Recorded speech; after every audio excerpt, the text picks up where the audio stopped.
Hello guys and welcome back to The Letter as we continue off Hana's POV after a little cliffhanger with Isabella.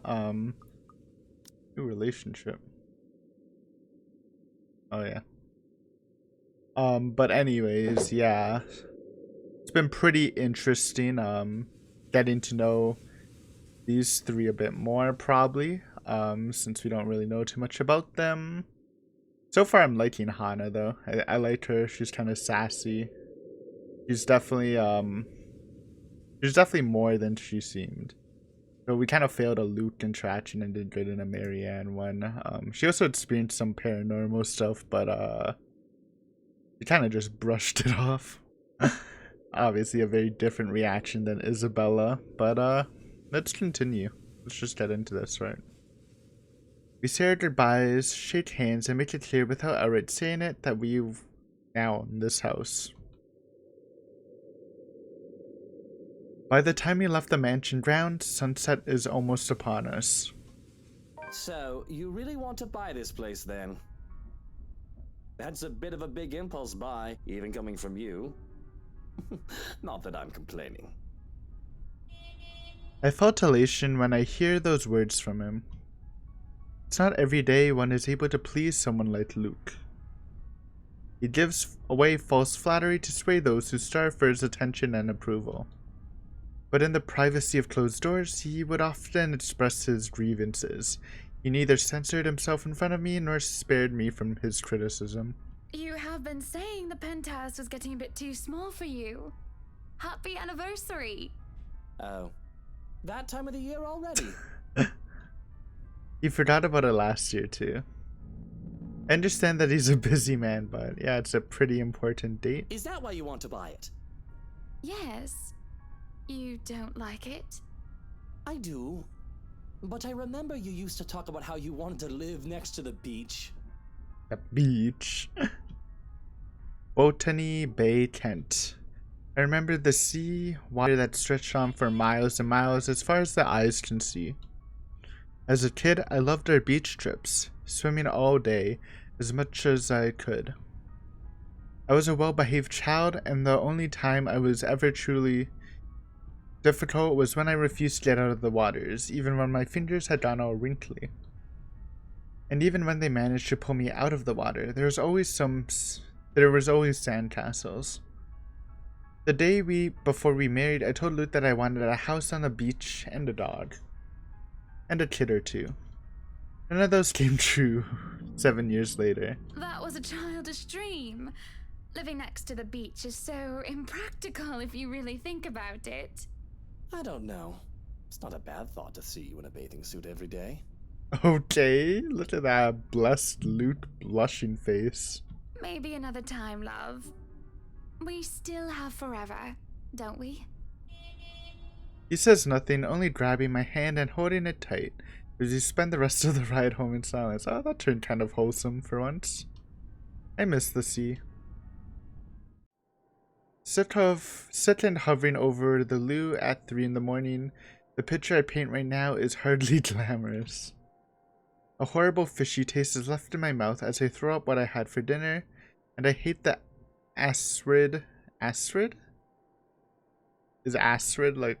obviously that's something about acid. You know what? We'll doodle it up. Acrid. Acrid. Acrid. Acrid. Having an inordinately strong, irretentively strong, whatever. It's an unpleasant taste or smell. You know. Stench that fills the lavatory. The burning sensation at the back of my throat is of no help whatsoever. I can feel another wave of nausea coming up on me when the door opens. Hana, what are you doing so early out of bed? Me puking. I'm fine, love. I must have just eaten something bad. That's all I managed to say before vomiting again into the porcelain throne. Are you just driving a toilet like that? Lovely. Just go back to bed, Luke. I'm going to clean up here. I refuse to look at him. I don't want him to see me like this. The last time I've had a horrible morning retching into a toilet was during my college years, being the life of the party. Thoughtless and shameless, I had thrown away months to frivolous merriment and pointless hookups. I didn't even retain any of the connections I had made from that time. Sure, they still know of me, and I still know of them, and we still do business from time to time. But I've lost touch with anyone who I didn't see on a daily basis. I hardly have any of the friends I had when I was still Hannah Evans. Teachers, fellow university students, drinking buddies, and old conquests like Jack. No, don't touch me, sweetie. It's disgusting. Aww.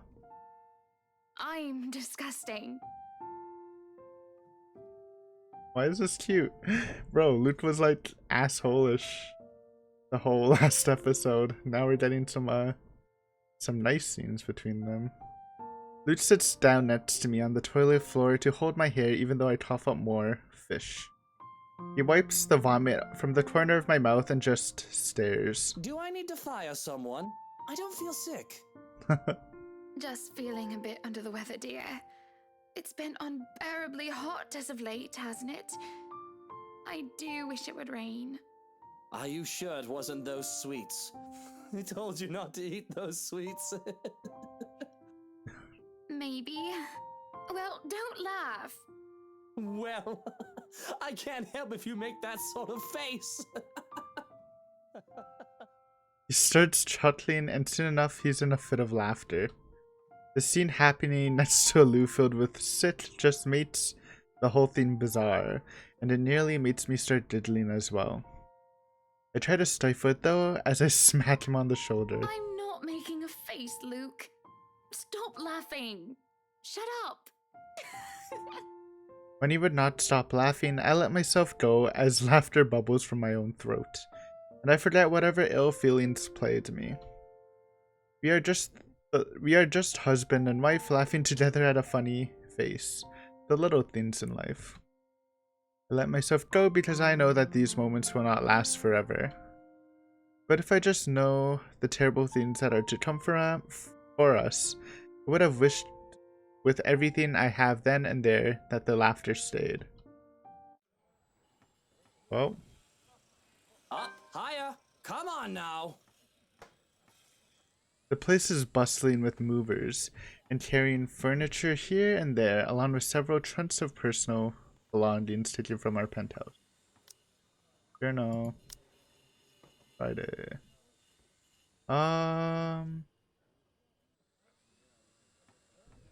Wait. Here it is. Happy anniversary. During the open house, Hannah pressured the estate agent to sell her the mansion. The Wrights also met their interior designer. During the ride home, Hannah revealed the mansion is her anniversary gift for Luke. Things seemed to be good until Hannah suddenly fell ill later that night. This place is bustling with movers, carrying furnishings here and there, along with several trunks of personal belongings taken from our penthouse. Luke watches him like a hawk, making sure nothing is handled carelessly or gets stolen. Careful now. I know your pictures are framed by cheap plastic, but those are framed by African Blackwood and are one-of-a-kind commissioned paintings. Each one is easily worth a lifetime of what you lot make. Good one. Luke, do the dishwashers go into the kitchen or the butler's pantry? Pantry, Buttercup. Careful, that's Emma. No, you there, put that down. You do not manhandle a Napoleon Abueva. I can see the exasperation, and I have to send the foreman an apologetic glance. Even Johannes rolls his eyes as he goes by. Considering Luke is always like this during a project, Johannes and I have gotten used to it. Poor Marianne, on the other hand, looks a bit stressed at seeing the gigantic mess before quickly going back to work. Everything just has to be perfect, exactly the way he wants it. One little thing out of place, one little thing that didn't fit the image he clearly constructed in his head, and Luke gets bent out of shape. Sweetie, why don't we go and sort your suits upstairs? Let Johannes and Marianne and the foreman deal with the Johannes, rest not of the work. Johannes. My bad. We have this, Mrs. Wright. Yes, please do go before a blood vessel bursts. Bloodstains are so troublesome to clean. Taking him by the hand, I led him upstairs into her bedroom. This place has been arranged first so we can get some rest, no matter what state the rest of the mansion is in. I'm definitely glad I can just lie down on a soft, comfy bed after what has been a busy morning. Watching Luke act like his life depended on getting this move done is tiring all on its own. And to think I have a whole day of this ahead of me. I feel the bed dip beside me as Luke sits down with a sigh. Well, I can't wait for this to be over. I don't know. It's fun seeing you all fired up. Here at home and not at work, you know. You know I can't always be home, Hana. I have a company to run, unless you've forgotten. I haven't forgotten. You're the one who insists on being there to make sure each and every little thing is under control. I just really miss you sometimes, and I wish you were at home more often. Why, if you're not careful, I might go a bit loopy and I'll start bringing cats home. And soon enough, one day you'll find yourself going home to a farm just filled with felines that follow you everywhere. Oh, don't bluff. The things would shred up your precious furniture. Besides, you don't even like cats. True, true. Dogs are infinitely Oh, superior, of dog course. person. You know Marianne's a cat person. But what about the wet dog smell? The mess? I'm not cleaning up after a mutt, no matter how cute. If you think about it, a cat would be better. We laugh. It's not always that we can just lie down and talk about these sort of things. We joke around as if we're teenagers again with very little problem in the way of responsibilities and roles. To hear his genuine, honest-to-goodness laughter is a rarity. This is just the second time as of late. And I can only see it as signs of good things to come. All good points. I guess we could just have kids. That is, if you prefer dealing with soiled nappies and sick as opposed to dead birds, mice, and litter boxes. I've already told Marianne about turning the second bedroom into a children's room. I guess sometimes I don't know when I'm crossing a line.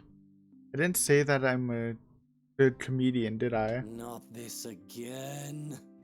What? I wasn't being serious. It's not something you take the piss out of. Having a kid is a big responsibility, Hana. We've talked about this, haven't we? I'm not ready to be a parent. I'd probably end up killing the little brat by the week's end.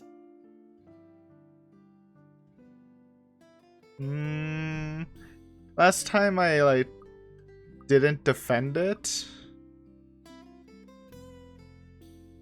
We got like minus relationship, so maybe I should enforce it. Riley likes you well enough. Yes. Okay, so we need to like push back against him. That's what he likes. Because last time when we were passive, it went down. The mention of our little goddaughter places a conflicted look on his face. Alright, that's what we do with Luke. With Marianne, we be work related. Try not to get in her personal life. Ash, it's hard to say with these people. Since coming from Hana's point of view, who literally does not know them at all, so. But yeah, push back on Luke a bit, and business with Marianne. But then sometimes it's sad, and it makes me wonder what happened to make him think so poorly of himself in this regard. Yes, well, it's Kylie. The tyke likes everybody, and on the off chance she doesn't, likes them well enough as long as they buy her sweets. And sure, that kid is great, but if I get tired of her, I can ship her back to her father at the end of the day. Having kids of our own will be a whole different monster entirely. I've never heard him talk about his father in anything but a business context. I recall Damien Wright kept hearing about him from my own father, even before I met Luke. The business world praised him for running a tight ship, all until one mistake led to a great loss for the enterprise. It was then the news of Luke Wright, prodigy son and successor to the old man, started to show up, and he aided in its recovery and growth up until the Great Recession. I'm getting a bit off track, Regardless, I've never heard him talk about his father like one would talk about family. I think you'll be a great father. There's a smile no matter how half-hearted it may be. I do really think that. He might not be a good, honest man, a part of me knows that, but I try to silence it. But I know Luke well enough that he will be a better father than either Damien Wright or Henry Evans. I love my father, but he never had the time. If it is any consolation, I think you'd be a decent mother. Thank you, decent. On the other hand, I never heard of his mother. The silence settles both comfortable and uncomfortable. There's familiarity in each other's company despite the awkwardness that transpired. The fences and masks down without anybody else looking, we are both together and alone in this quiet. But a crash from downstairs startles us both out of our reverie.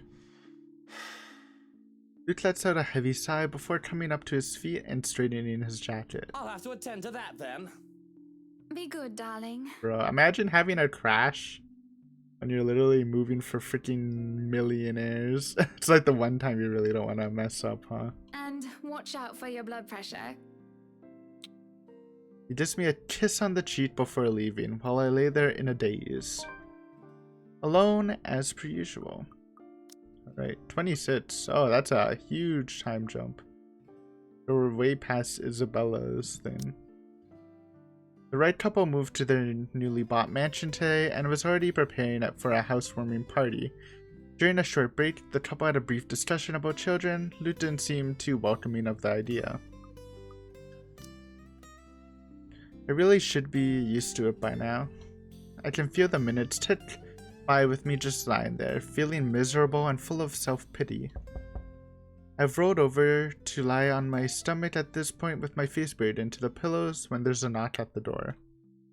Grumbling at them to go away doesn't work as the voice comes from the other side. Madam, the photographer from Luxury Living is here.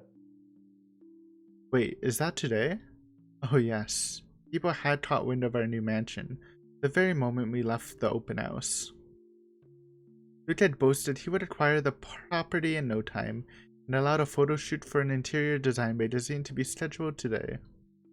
Well, there were complications, and it took longer than it usually does for us. In a minute, Hansi. Johannes, if you could at least make it through the end. Wait, I was saying it right, Johannes. Tell them I'll be right down, Hansi.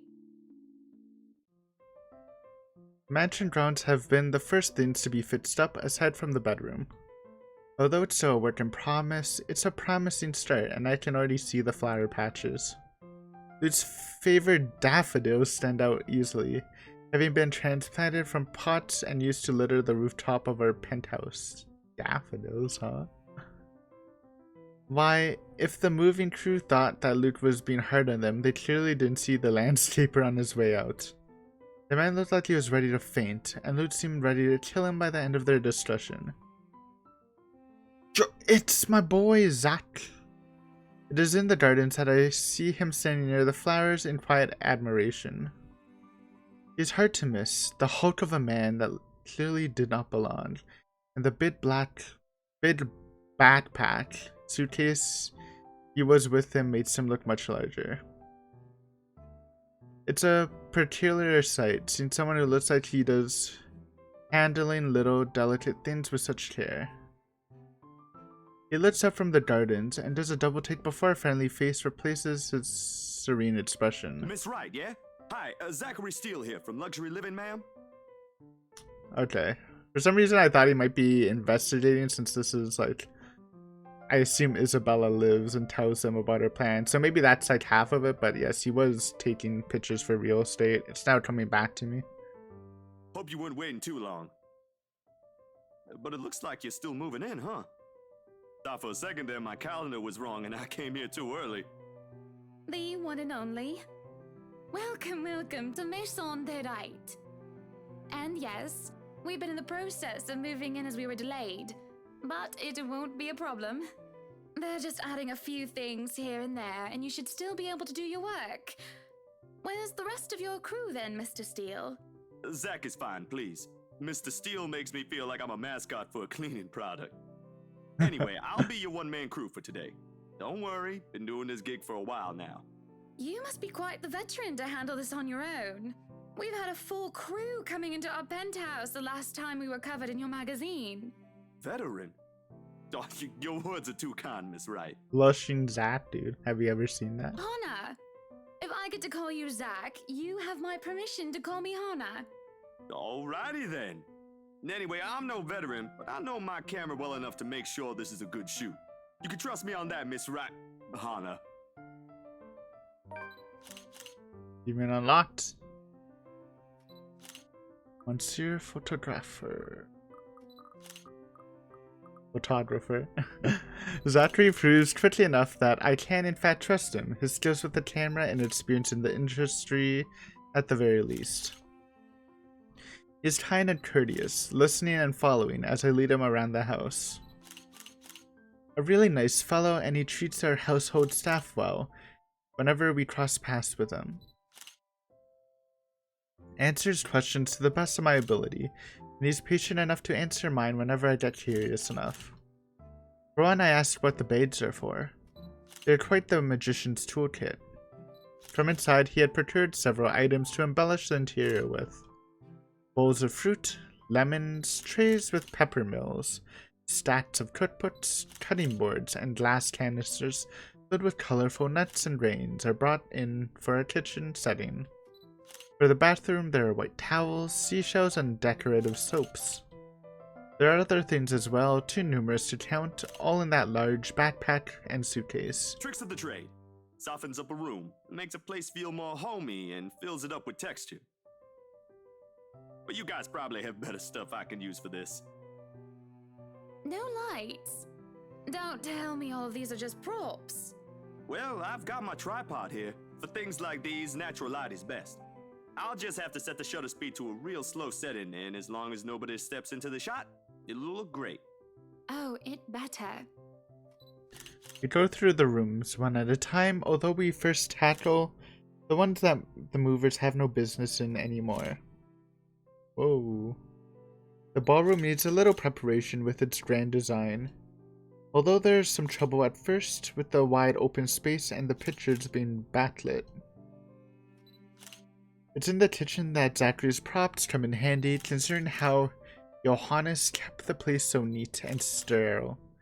One can practically eat off the floor. We carry on, touring the house and taking pictures where we can, with exception to the rooms we have yet to deign any purpose or design. Too bad I can't take a sneak peek at his photos yet. Funnily enough, he is using a traditional camera. I didn't even know film still existed. With the way he speaks, however, I can see he knows enough about his craft that I'm not too worried about botched photographs. I imagine photography must be cathartic for him, judging by how at ease he looks while taking pictures. There are small snippets of conversations in between the clicking of the camera.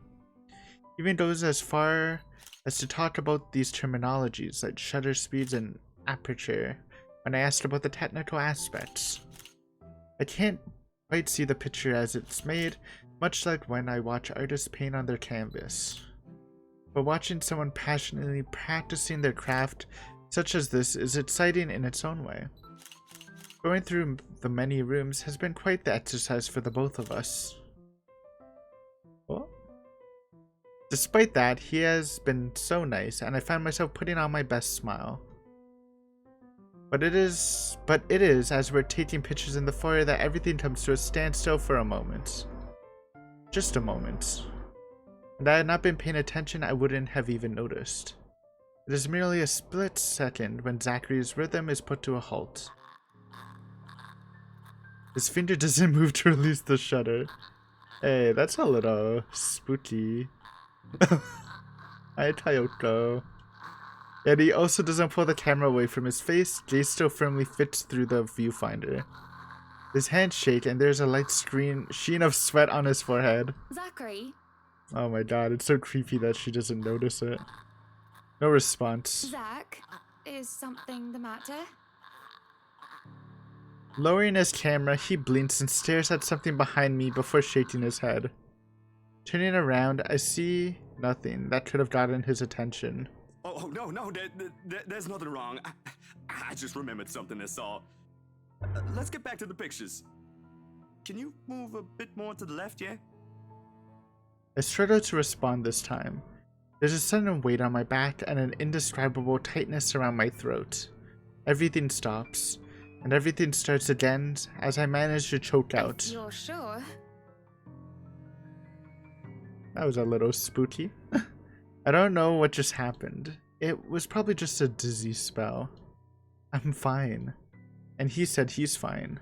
We continue at the same pace before, although there's an unspoken agreement that we will not talk about what happened. So, is this a full-time job for you Well, then?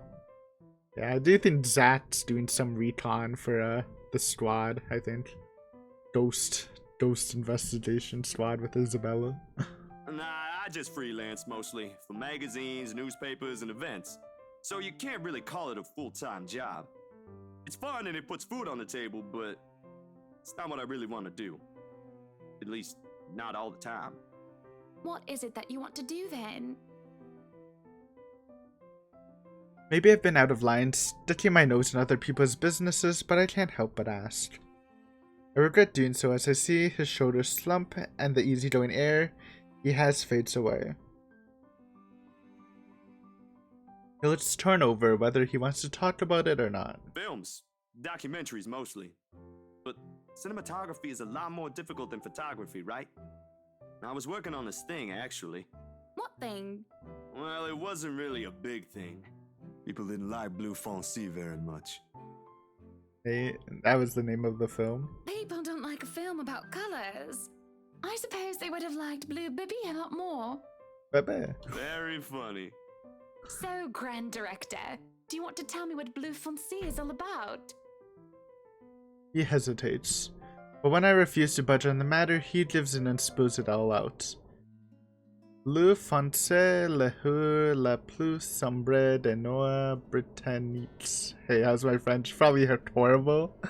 I do live in Canada, so we had to take French all through elementary school, grade 1 to 12. Plus, we had to take it for at least 1 year in high school. So I took it for grade 9, and then I stopped because I really did not enjoy it.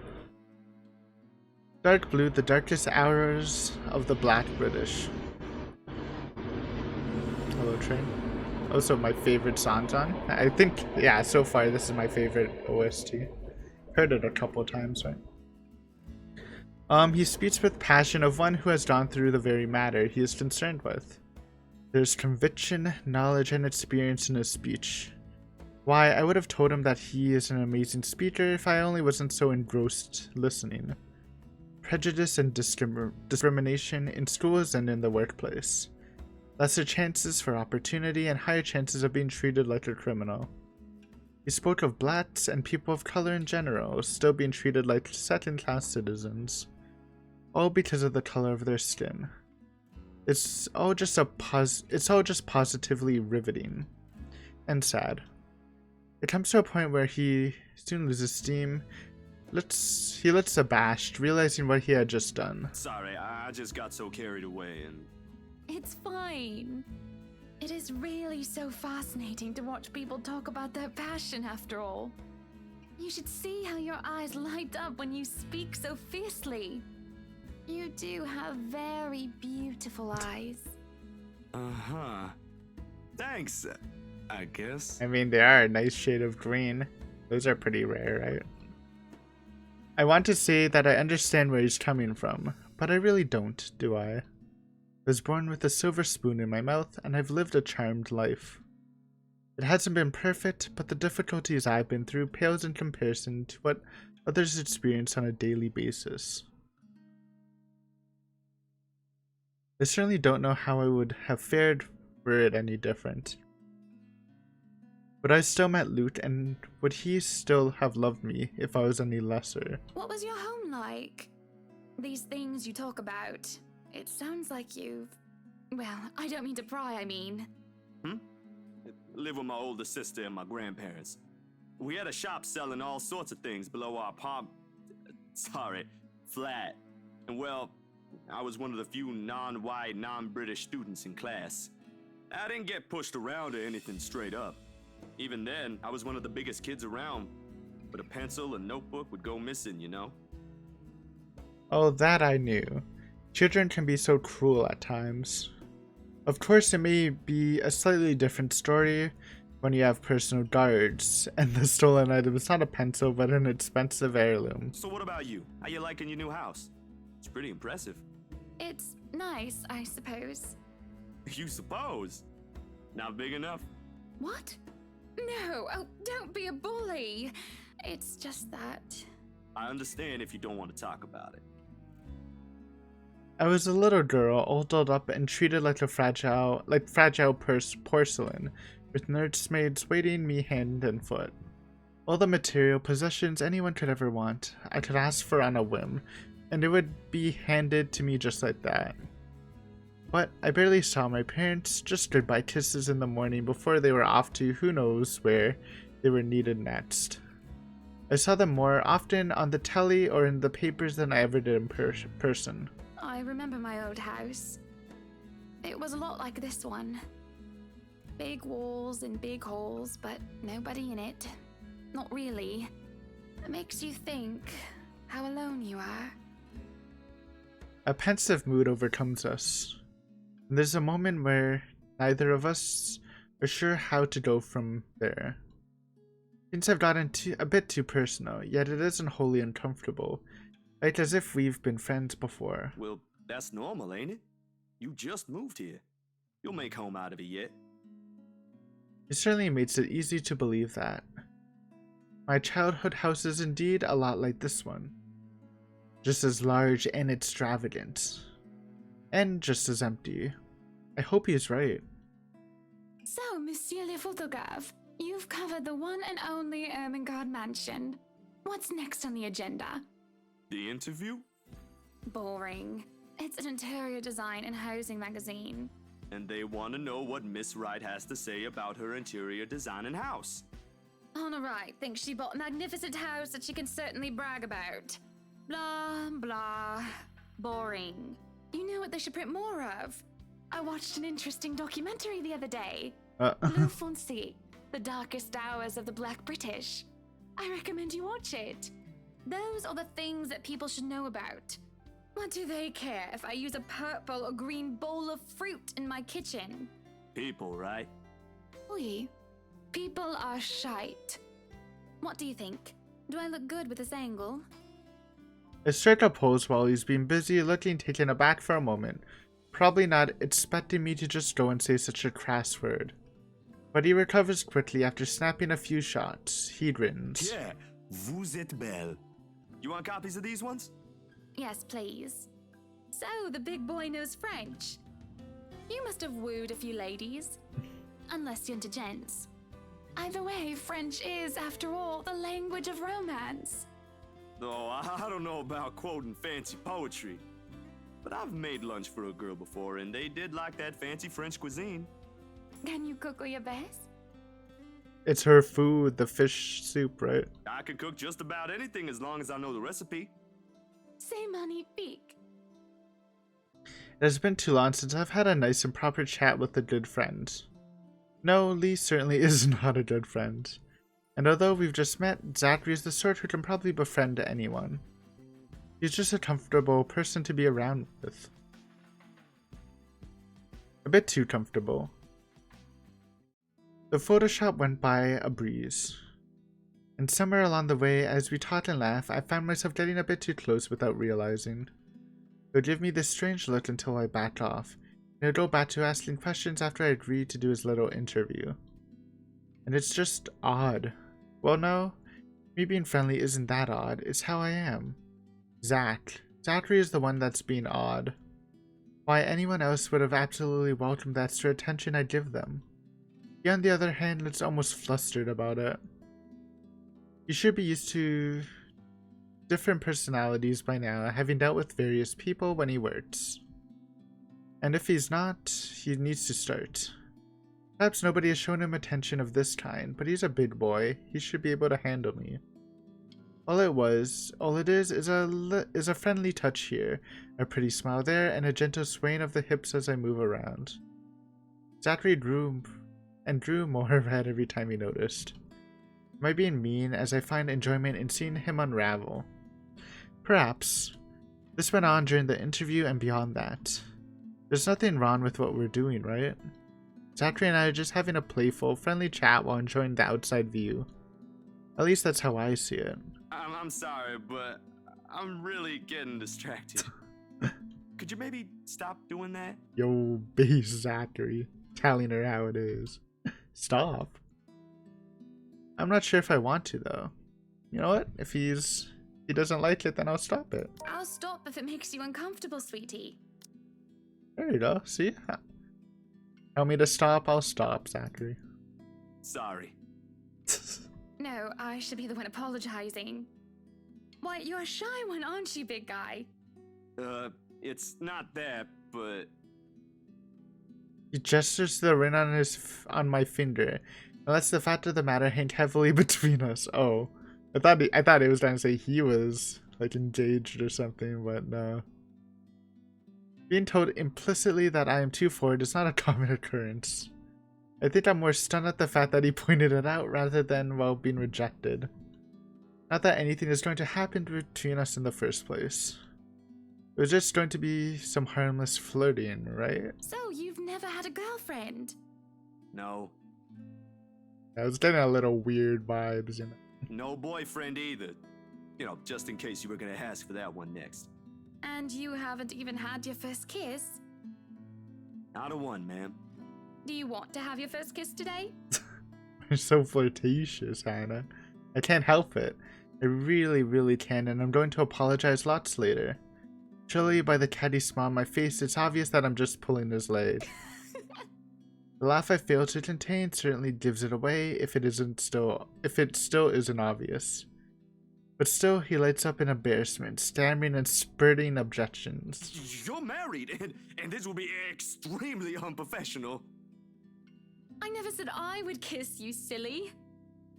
Oh, Johans! Yo, No! that's actually no, pretty no. funny. Don't call your butler. She's Hannah. That would be for the better. I don't think his husband would appreciate it if I made him kiss another man. I do not think he can hear us from here either. But it is hard to think you're not taken, Zachary. Why, whoever becomes your girlfriend will be so lucky to have you. You can cook and take wonderful photographs. Wonderful meals and wonderful memories. I can play guitar too. You can? Oh my, wonderful serenades as well then. Perhaps I can find a young lady who deserves a fine, strapping young gentleman like yourself. Let's not get carried away. Besides, I gotta be going. It's getting late and I got someplace else to be. A shame.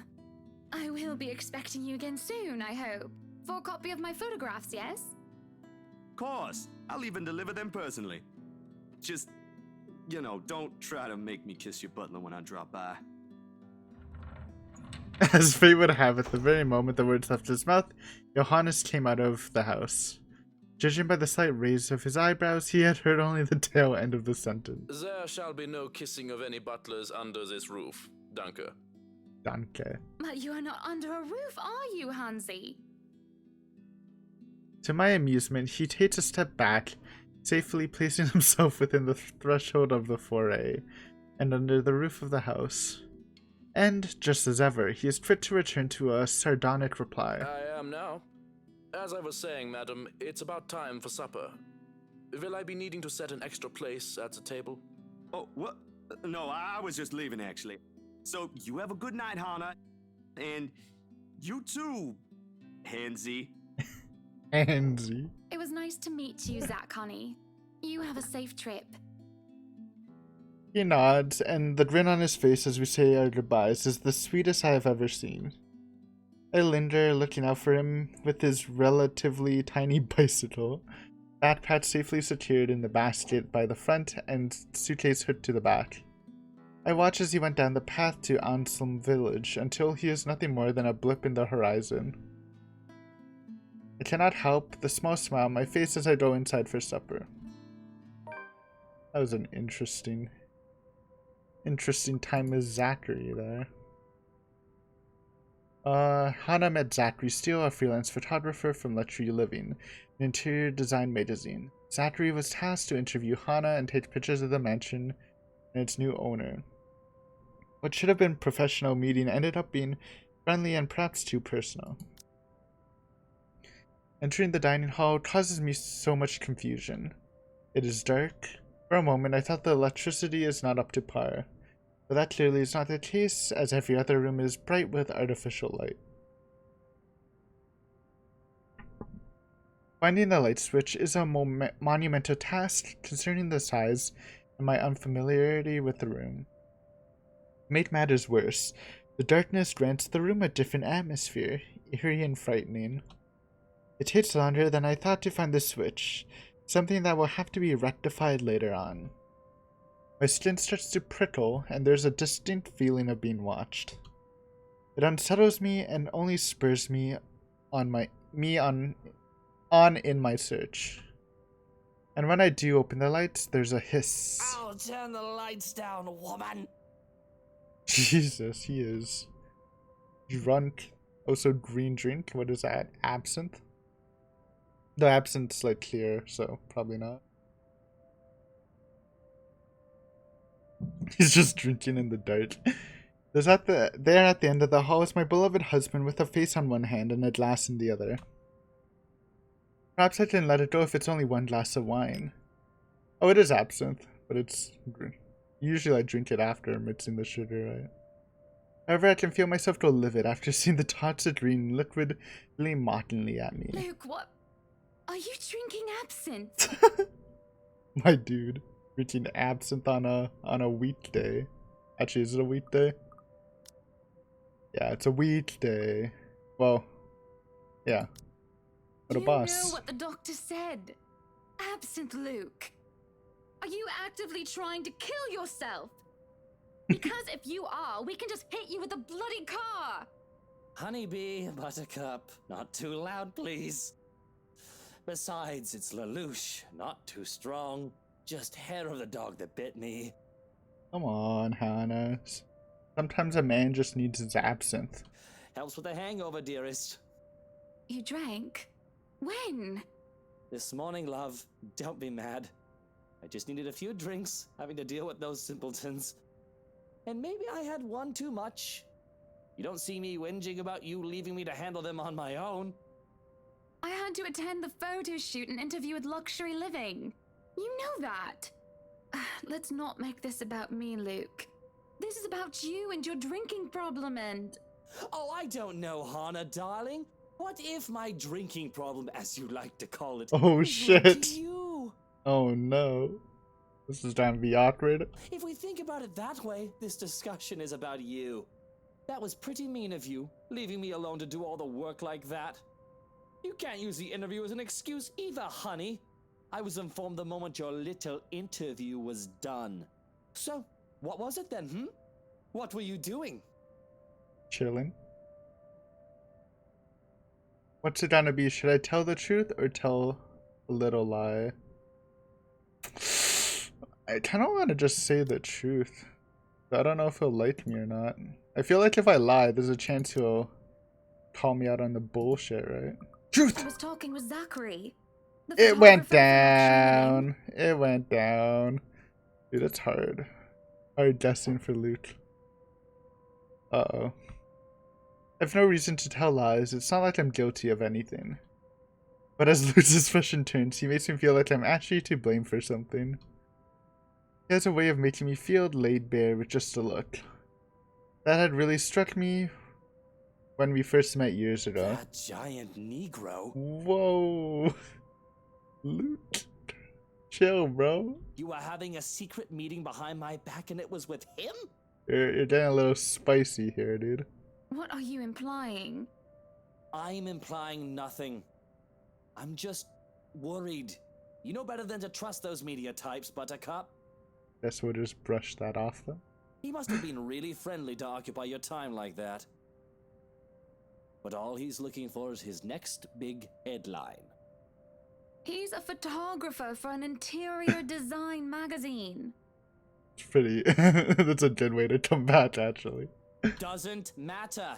You let one little thing slip, one wrong move, and it'll blow up in the telly in the morning. He'll go to his journalist friends to gossip and make a quick quid. His eyes were the first thing I noticed about him. They were like nature, the grass and the trees, wonderful and breathtaking. Hey, to be fair, Luke also has green eyes. There's a lot of people have green eyes in this. I think Marianne might have green eyes too. Now that I look at him, they're nothing but the same shade of green as the bloody damn drink in his hand. He was a perfect gentleman, Luke. I can't say the same for you as of recent. Uh-oh. Excuse me again? We're talking about you, Hana. I should have lied. No, I am pretty sure we were talking about you and your drinking problem, Luke, right? I'm gonna ruin a marriage! Hangover forgotten during the course of this little spat, the man jumps to his feet and seethes. It looks like he's barely stopping himself from throwing the nearest thing he can find. Oh, it is not a problem. I can stop whenever I want. And even if it was, I think you can very well stay out of it, as it only affects my own kidneys or liver or whatever the bloody hell that shite pollutes. Whatever aftermath that occurs because of it's your liver, little right? chit-chat with the Negro affects the both of us, however. Yo, stop saying that word. Look, Luke, nothing will happen. You have to relax. It was just a I know it's friendly not that chat. bad, because I think that's what they also say in the Philippines. So, but still kind of edgy. Makes me sweat a bit. Well, now I think I'm getting jealous. Or I would be if it weren't for this damn headache. Maybe you should drink more. Oh my god. What have I done? What if I just chose Darden? But like I said, we're no safe stumming on choices. We're just doing it raw, dude. Maybe. Yeah, it's such a wholesome time at the beginning. Supper is spent in silence with nothing but the occasional sound of silverware. A grand feast has been served, or grander than usual anyway, most likely due to Luke's complaints of stress.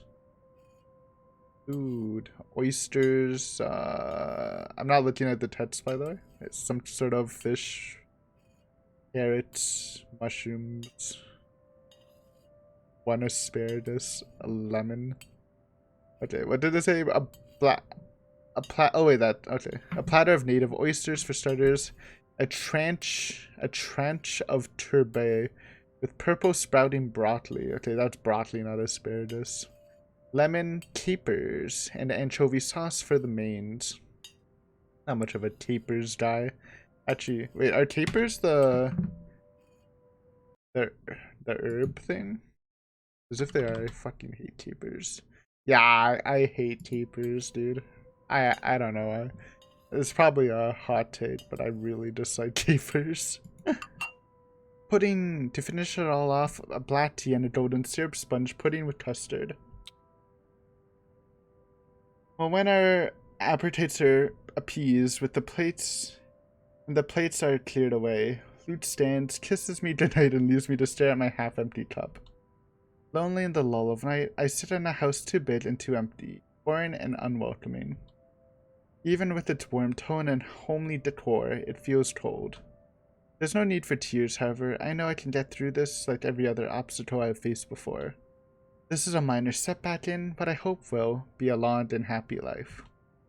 To remind myself that this place is for Luke and our future children fills me with a renewed vigor. Besides, it looks like someone is having a cry already.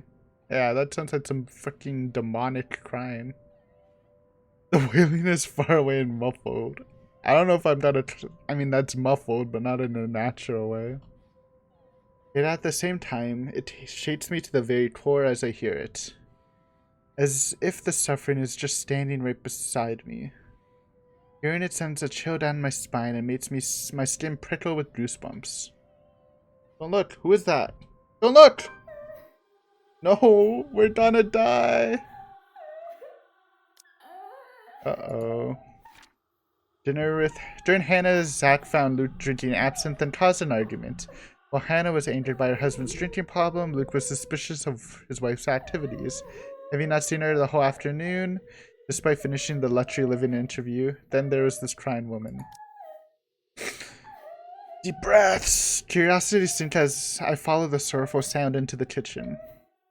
And into the wine cellar hatch. You're not going there, are you? Hello? Is anybody down there? Lock it. I am curious and concerned, but there's no way I'm going down into a dark and human underground. Okay, blessed Hana. I'm not as enthusiastic as Luke, who considers himself quite the connoisseur. However, I also cannot bring myself to go to bed with this racket going on.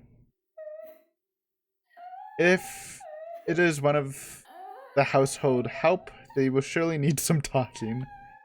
After all, this wouldn't be the first time I've gone and found one of the maids sobbing their eyes out over one thing or another. As professionals as our staffs are, they are still human.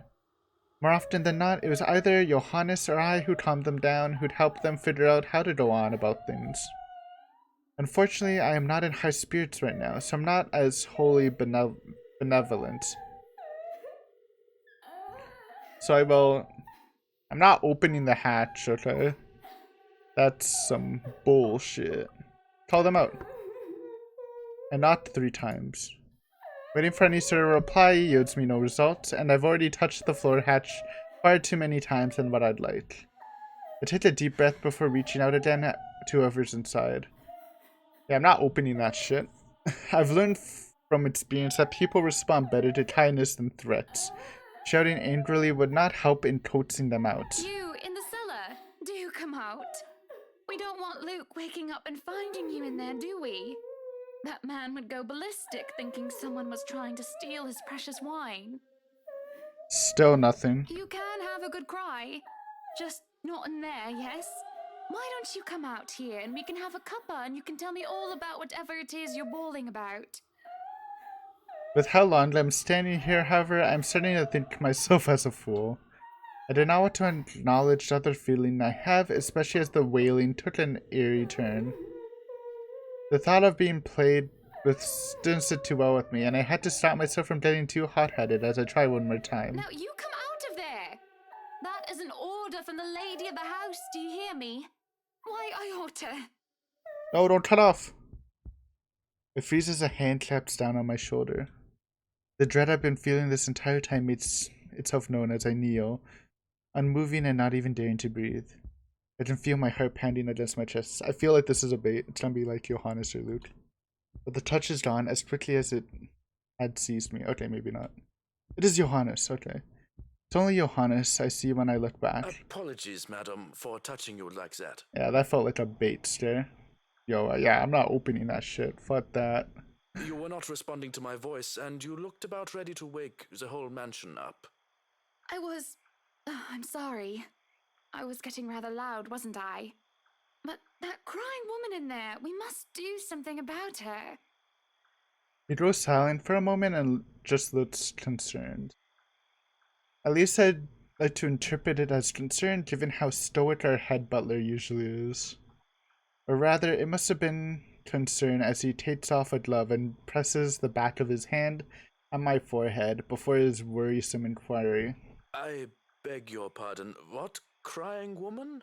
Are you feeling well, madam? In the cellar. Can't you hear her?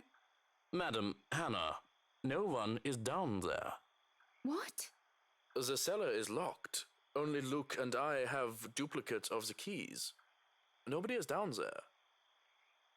I stare at him in disbelief. But when I listen once more, I hear no crying. Ooh, I wonder if what we tried to open the hatch, what would have happened then? Looking at the hatch for good measure proves his words to be true. The thing won't budge unless I add a key, short of using power tools on it. Perhaps it is time for you to go to bed, madam. You are simply tired and hearing things, a perfectly normal human experience. But if you are still experiencing auditory hallucinations in the morning, you are free to consult with me. There's a cold feeling in the pit of my stomach as he helps me to my feet.